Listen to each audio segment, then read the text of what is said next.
Assalamualaikum warahmatullahi wabarakatuh.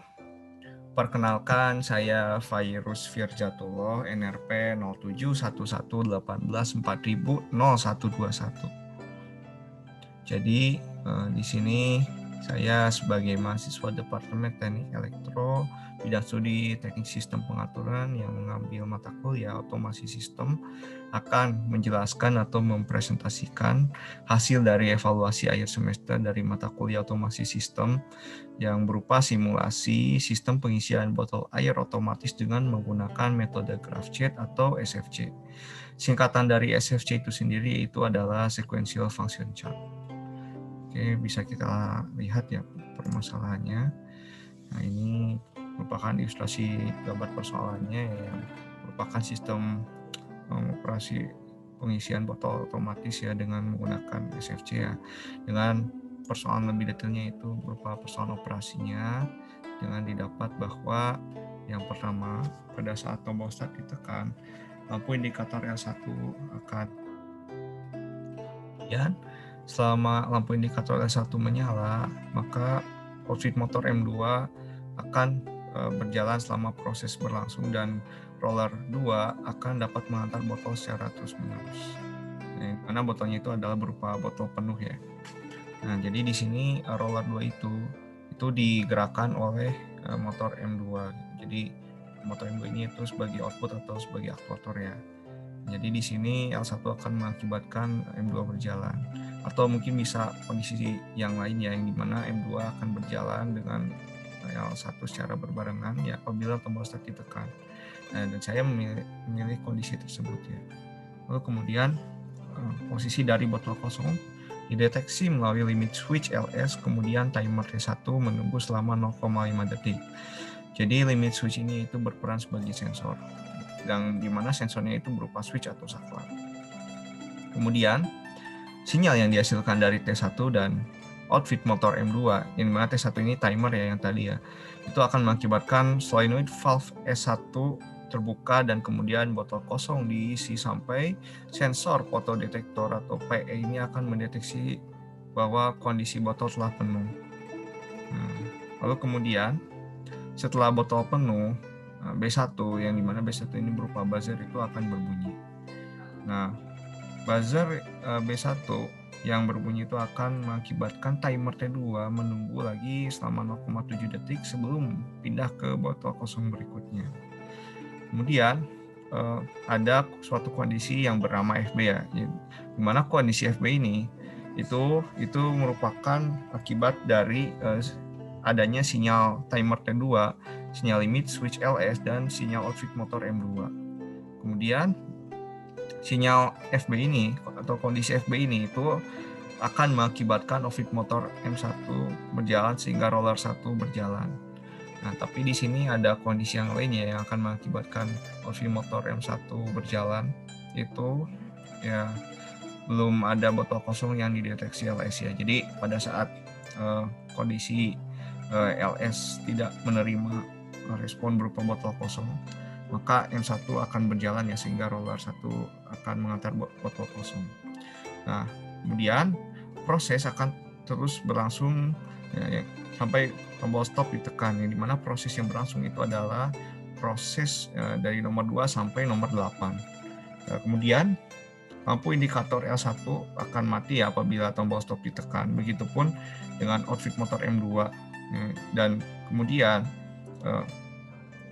output motor M2 itu akan mengakibatkan output motor M1 dan roller 1 tidak akan mengantarkan botol kosong karena ya sudah dijelaskan tadi ya bahwa M1 ya, output motor M1 itu diakibatkan oleh FB, yang dimana FB ini merupakan suatu sinyal atau suatu kondisi yang diakibatkan dari salah satunya adalah sinyal M2. Berarti apabila sinyal M2-nya 0, maka otomatis output motor M1 tidak akan berjalan. Baik, bisa kita lanjut ya. Berikutnya, di sini ada alamat dan komponen input-output. Nah, yang pertama mengenai komponen input. Di komponen input ini itu ada start yang dimana tombol start ini yaitu saya beri alamat 0.00, Kemudian ada lampu L1 ya, yang mana lampu L1 ini itu alamatnya adalah 1.00. Kemudian ada output motor M2 yaitu alamatnya 0.01. Kemudian ada limit switch LS ya, yang merupakan sensor berupa switch, itu alamatnya 0.03. Kemudian ada photo eye detector ya, berupa sensor apabila foto telah penuh, itu alamatnya itu adalah 0.06. Kemudian ada timer ya, yang mana timernya itu ada timer T1 yang menunggu selama 0,5 detik, itu alamatnya adalah T0000. Kemudian ada timer T2, itu alamatnya adalah T0001. Nah, itu merupakan komponen inputnya. Lalu komponen outputnya itu ada lampu L1 ya, yang mana lampu L1 ini itu merupakan suatu input juga ya, yang dia juga berfungsi sebagai output. Itu adalah 1.00. Kemudian motor M2 ya, motor M2 ini berlaku sebagai output juga, yaitu adalah 0.01 alamatnya. Kemudian ada limit switch LS yang juga berperan sebagai input ya tadinya ya, yang dia merangkap sebagai output juga, itu alamatnya adalah 0.03. Kemudian ini merupakan asli dari output ya, itu adalah solenoid valve S1 dan output motor M1 ya, yang mana solenoid valve S1 atau katup solenoid S1 itu adalah 0.05 dan output motor M1 adalah 0.10. Nah, ini. Kemudian bisa kita lihat ya di sini bahwa graph chart atau sequential function chart persoalan ya, itu bisa kita dapatkan dalam versi rinci ataupun bisa kita dapatkan dalam versi singkatnya. Nah, ini untuk rangkaian versi singkatnya bisa kita lihat seperti ini ya, yang dimana ada dua gambar. Nah, untuk yang gambar yang paling sederhana adalah gambar sebelah kiri, yaitu dimulai dari proses start ya, kemudian ke proses ya, ini proses itu selama proses berlangsungnya selama rangkaian berjalan ya, atau proses berjalan. Nah, itu di mana nanti untuk berbagai rangkaiannya itu rangkaian intinya disimpan di sana. Kemudian pada saat keadaan stop, maka proses yang telah berjalan tadi itu akan terhenti. Nah, kemudian dari proses yang ada ya, itu bisa disederhanakan menjadi beberapa bagian. Nah, namun di sini saya menyederhanakannya menjadi dua bagian, yaitu adalah proses 1 dan proses 2. Nah, kenapa bisa seperti itu? Nanti akan saya jelaskan. Kemudian, nah ini merupakan graph chart atau sequential function chart dalam versi rincinya. Yang dimana dalam versi rinci ini itu aslinya terbagi menjadi dua, yaitu ada transition dan action ya, yang dimana action ini itu direpresentasikan dalam bentuk step ya. Nah, yang mana transition ini itu merupakan kumpulan dari input dan output ya, dari suatu ladder diagram. Nah, gitu. Kemudian untuk action, nah action ini itu akan ditimbulkan dari transition itu sendiri, yang kemudian action ini akan menimbulkan adanya step yang atau adanya langkah dari suatu sequential function chart. Jadi pada saat transition berubah, maka otomatis action berubah dan kemudian step akan merepresentasikan apa yang dilakukan oleh action. Gitu. Nah, ini merupakan versi rincinya ya, yang dimana ini sesuai dengan langkah-langkah yang telah diberikan. Ini ada 7 step ya, ada 7 step dengan 7 transition ya, 7 transition. Nah, dengan 6 action ya. Nah, kemudian ini merupakan ladder diagram dari graph chart atau SFC ya, dan persoalannya ya. Nah, yang dimana masing-masing dari rung ini ya, ini ada rung 0 sampai 9 ini itu nanti diletakkan di tiap-tiap transition ya, untuk setiap rungnya atau bahkan tiap rung-rung tertentu, yang dimana bisa saja antara rung ada 2 rung yang disatukan atau lebih, yang tergantung dari proses yang akan kita ambil. Baik, berikutnya untuk simulator atau aplikasi yang digunakan pada simulasi ini, yaitu yang pertama ada CX Programmer, yang dimana CX Programmer ini itu berperan sebagai penyusun program yang berupa ladder diagram ataupun sequential function chart atau graph chart ya. Nah, jadi di sini saya untuk mensimulasikan graph chart-nya menggunakan CX Programmer juga. Lalu yang kedua itu ada CX Designer, yang dimana CX Designer ini itu merupakan tampilan dari simulasi yang ada ya, atau berupa human machine interface-nya ya, yang mana human machine interface ini itu merupakan tampilan dari simulatornya, yang jadi kita bisa melihat representasi dari suatu proses ya, itu ditampilkan dalam bentuk HMI atau Human Machine Interface. Baik, kita lanjut ke simulasinya ya. Yang pertama saya akan mensimulasikan sequential function chart-nya atau graph chart-nya. Ya baik, ini merupakan graph chart atau sequential function chart atau SFC yang sudah saya buat. Ya, jadi ini sesuai dengan slide yang sudah saya jelaskan tadi ya. Baik, kita simulasikan sekarang.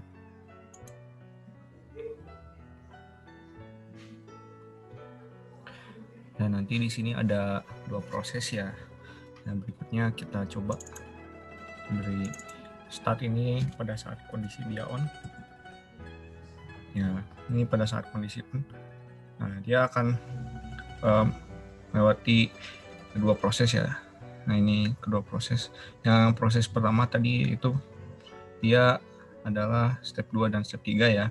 Di mana dia itu terlihat seperti loncat ke step 3 padahal dia telah melewati step 2 dan step 3.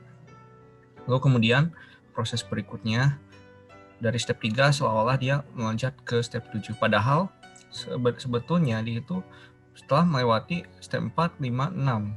Nah, jadi maksud saya dua proses ini ya, itu maksudnya adalah proses pertama dan proses kedua, yang dimana pada proses pertama ini itu terdapat suatu step yang memang yang diperlukan suatu aktivasi tertentu ya, yang kemudian apabila step tersebut sudah teraktivasi dia akan berlanjut ke step yang lainnya. Nah, sedangkan untuk step 2, 4, 5, 6 dia itu sudah otomatis teraktivasi ketika begitu transisi dari step yang mewakili, yaitu dimana transisi dari step yang mewakili itu berupa transisi dari dari step 3. Nah, untuk yang 456 ya, untuk yang 456 dari transisi step 3 dia itu sudah otomatis teraktivasi gitu tiap-tiap transisinya itu, terutama yang transisi ketiga, keempat, kelima gitu. Dan begitu pun ke-6 gitu. Nah, sedangkan sifat dari step sendiri itu dia akan berhenti apabila langkah-langkahnya itu perlu pengaktifasian secara manual gitu ya, secara manual yang tadi sudah teraktivasi secara bersamaan karena dia terotomatisasi. Nah, yang ini manual bisa, tapi kenapa dia manual tapi secara otomatis juga dia berpindah karena dia menggunakan timer ya untuk mengaktifasinya ya sebenarnya. Jadi pada saat tadi dia itu di transisi 3 itu dia dalam keadaan kosong dalam waktu 5 detik ya. Dalam waktu 5 detik kemudian dia akan berpindah ke step 7 ya secara langsung karena di sini sudah tidak ada timer dan sudah terotomatisasi ya, yang mana semuanya keadaannya sudah terpenuhi sehingga dia akan langsung berpindah ke step 7. Jadi di sini ada 2 proses. Yang proses pertama itu yang proses ke-1 itu adalah step 2 dan step 3. Kemudian proses kedua itu adalah step 4, 5, 6 dan 7. Kemudian untuk kondisi start ini bisa di saat ini ya, di saat step yang pertama. Kemudian untuk kondisi stop ini pada saat transisi yang ke-7 ya, ini pada saat kondisi stop. Jadi kondisi stop adalah pada saat step 1, terus kemudian proses yang pertama itu pada step 2 dan 3, proses kedua adalah pada saat step 4, 5, 6, 7, kemudian kondisi stop adalah pada saat transisi ke-7 atau pada saat transisi stop. Jadi intinya di proses ini ya, di proses graph chart ini, di sequential function chart ini itu bisa kita sederhanakan ya menjadi dua proses secara langsung ya, dimana nanti ladder diagramnya ini bisa disatukan secara langsung.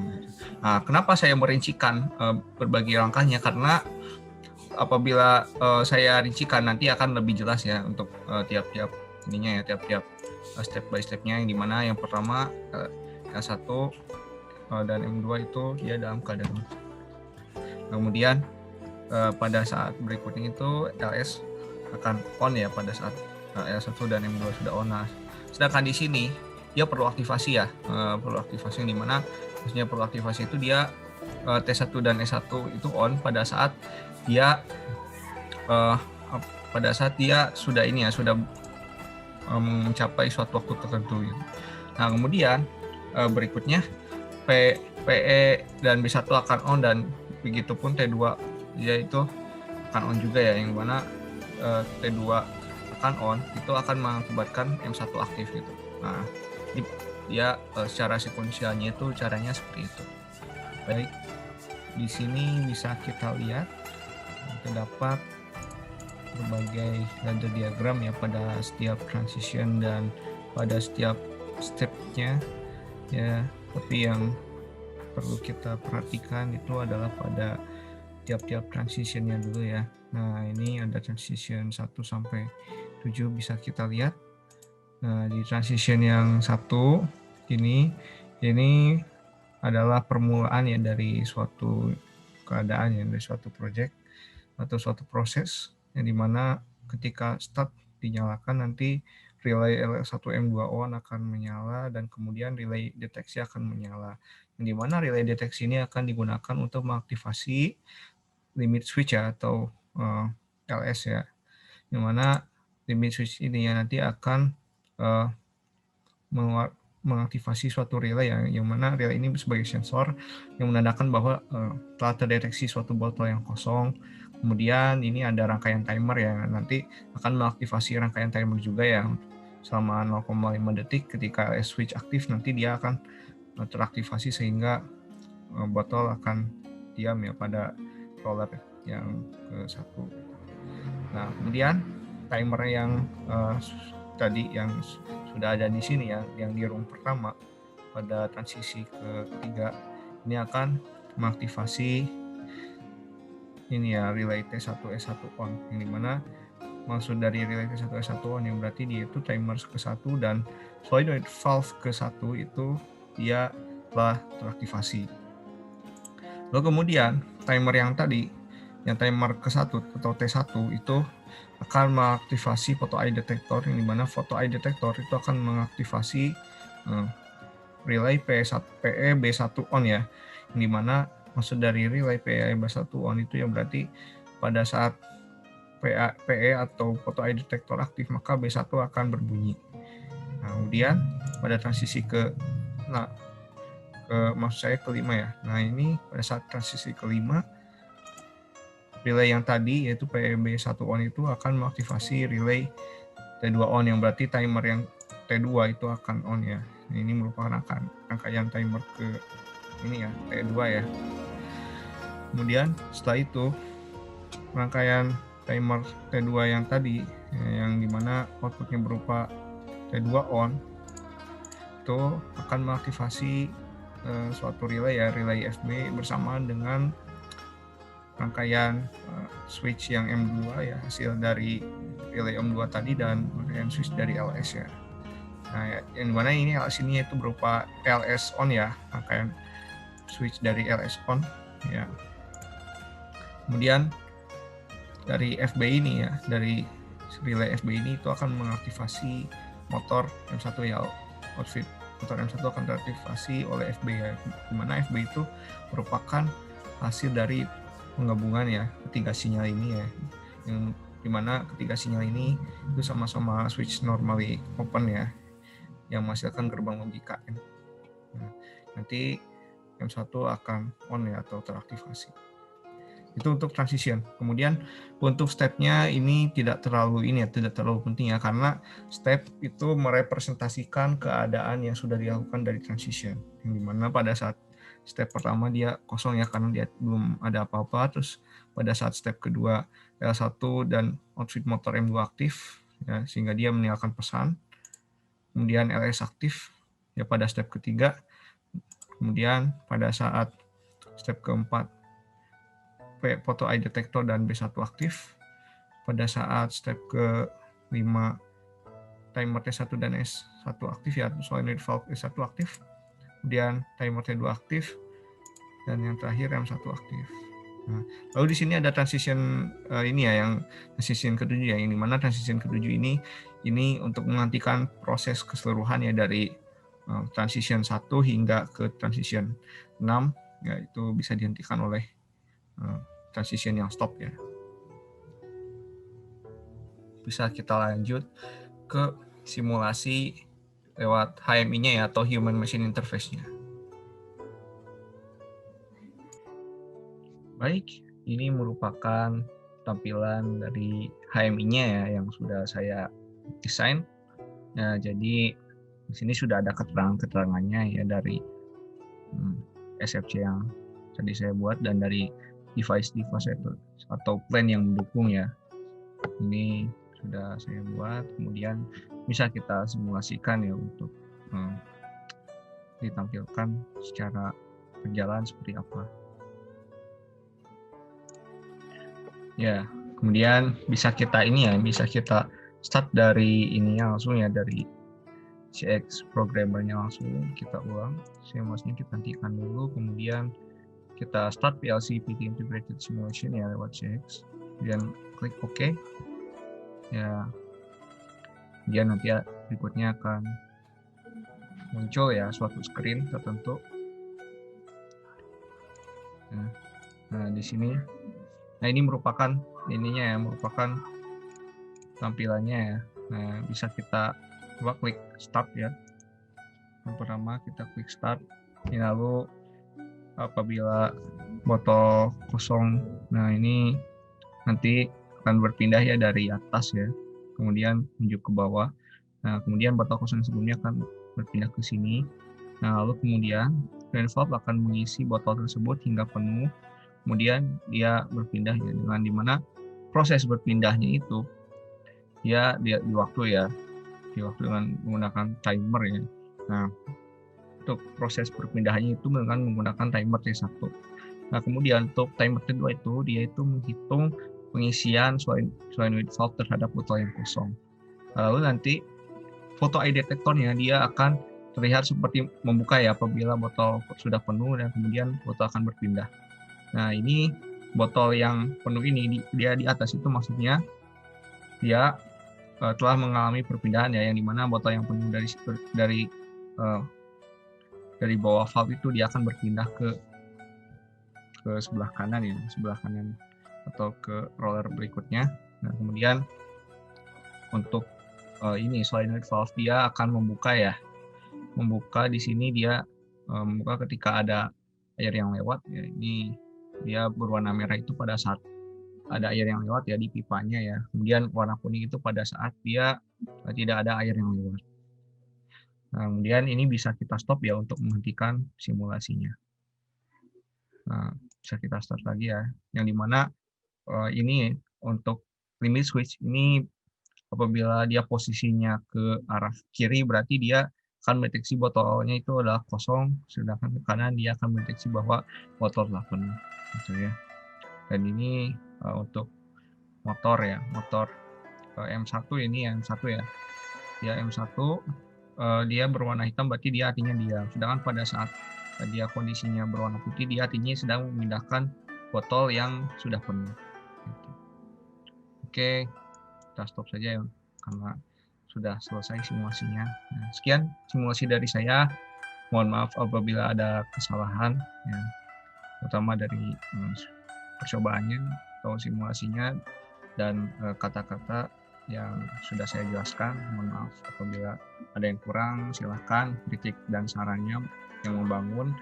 Mohon saya minta ya, terutama nanti bisa diketik di kolom komentar di YouTube. Terima kasih teman-teman dan terima kasih kepada semuanya. Assalamualaikum warahmatullahi wabarakatuh.